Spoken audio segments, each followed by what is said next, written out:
আপনি বাঘের মুখ থেকে হাড্ডি নিয়ে আসতে পারবেন, গোশত নিয়ে আসতে পারবেন, আপনার ওয়াইফের হাত থেকে রিমোট নিতে পারবেন না। একদম সন্ধ্যা লাগবে, বসবে, রাত 10টা পর্যন্ত 4-5টা সিরিয়াল দেখবে, তারপরে ঘুম। নিত্যদিনের রুটিন। আমি একটা বয়স্ক মহিলাকেও দেখেছিলাম, সুন্দর মতো মাগরিবের নামাজ হলো, নামাজ পড়লো, মাশাআল্লাহ। নামাজ পড়ার পরে বলছে, বাবা আমি এখন কোরআন পড়বো। ঠিক আছে, মাশাআল্লাহ। দাদি পড়েন। দাদি কোরআন পড়া শুরু করলো, এক পারা কোরআন পড়ে শেষ।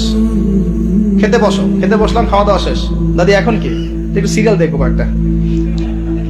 তারপর 4টা-5টা সিরিয়াল দেখলো, তারপর ঘুম। কি একটা সাইকোলজিক্যাল পরিবর্তন দেখেছেন? এবং এগুলোতে কি শেখানো হচ্ছে?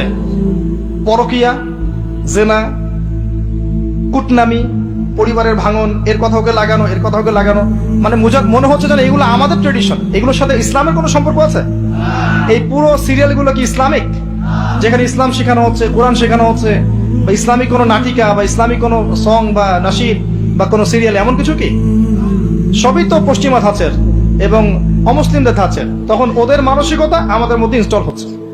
বাংলাদেশের কয়টা প্রতিষ্ঠানে হিন্দি শেখানো হয় বলেন তো? শেখানো হয়?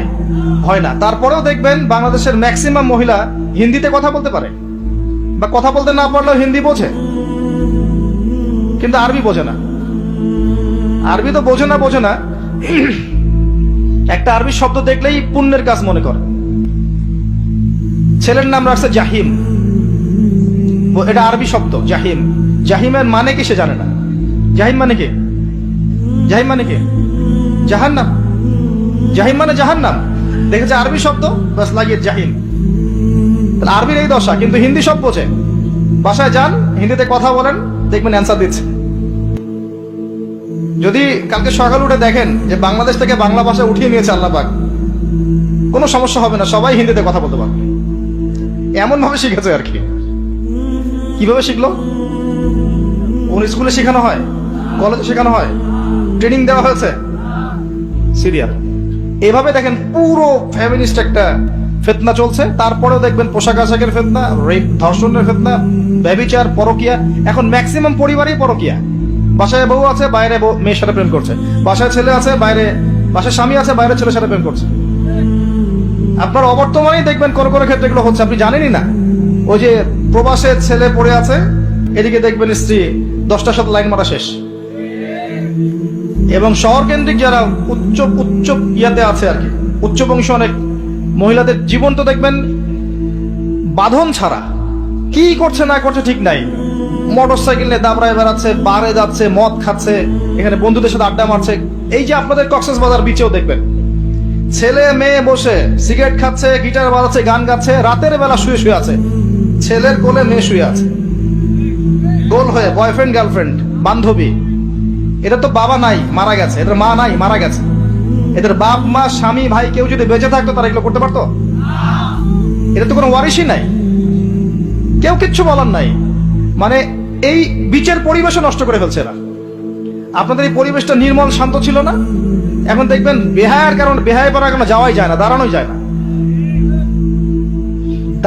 না, তাকানোই যায় না। খুঁজতে হয়, দিনী ভাই থেকে বলতে হয় এমন বিচে নিয়ে চলো যেখানে মানুষ নাই, একা একা দাঁড়ানো যাবে। প্রতিটা ক্ষেত্রে ফিতনা ছড়িয়ে পড়েছে এই যে ফেমিনিস্ট রেভলিউশনের কারণে। একটা হাদিস মনে করিয়ে দেই, 2টা হাদিস বলবো মেয়েদের জন্য। এখানে মা বোনরা আছে? নবী সাল্লাল্লাহু আলাইহি ওয়াসাল্লাম বলেছেন শেষ জামানার সবচেয়ে বড় ফিতনার নাম কি বলেন? না, মাসিহুদ দাজ্জাল। কি নাম? মাসিহুদ দাজ্জাল। এই পৃথিবীর সমস্ত ফিতনা একত্রিত করলেও দাজ্জালের মতো কিন্তু হবে না। এই দাজ্জালের অনুসারী হবে এক শ্রেণীর নারী। মাসিহুদ দাজ্জালের অনুসারী হবে এমন এক শ্রেণীর নারী যাদেরকে মুমিন পিতা, ভাই বা স্বামী ঘরে রাখতে পারবে না, তারা বাঁধন ছিঁড়ে বেরিয়ে যাবে। এখন কোন কারণে আপনি তাদেরকে বাসায় রাখতে পারছেন না আপনি চিন্তা করেন, আর দাজ্জাল আসতে কতটুকু বাকি আছে আপনি ভাবেন। ভাবতে বলছি। আরেকটা হাদিস নবীজি বলেছেন, আমি এক শ্রেণীর নারীর কথা বলছি যাদেরকে আমি এখনো দেখি নাই, মানে 1400 বছর আগে তারা ছিল না পৃথিবীতে, তারা আসবে এক সময়, যারা জান্নাতে যাবেও না, জান্নাতের গন্ধ পাবে না, যদিও জান্নাতের গন্ধ 70 বছরের পর থেকে পাওয়া যায়। কারা তারা? নিসাউন কাসিয়াতুন আরিয়া, এমন নারী যারা কাপড় পরেও নগ্ন থাকে।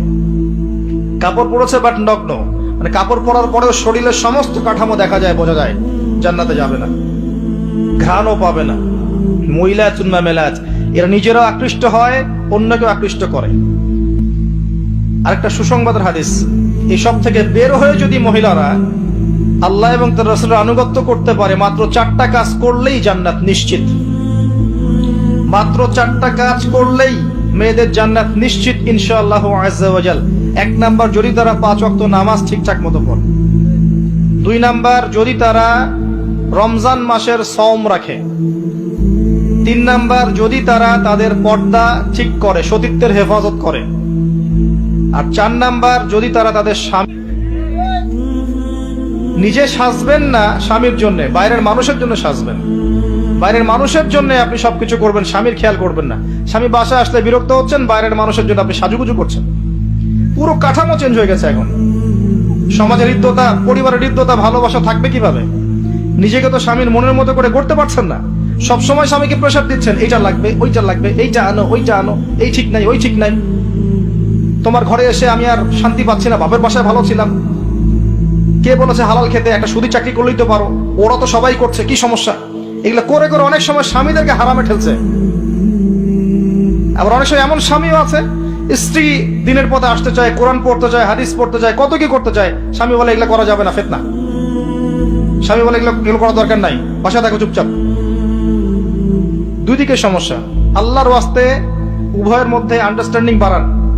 আল্লাহর দ্বীনকে কেন্দ্র করে পরিবার গঠন করেন, ধৈর্য ধরেন, সবর করেন, আপোষে মিল মোহাম্মত বাড়ানোর চেষ্টা করেন। ইনশাআল্লাহ তাআলা ওই পরিবার থেকে ওমর এবং খালিদ রাদিয়াল্লাহু আনহুমা, তাদের মতো সাহাবীর মতো সন্তান জন্ম হবে ইনশাআল্লাহ।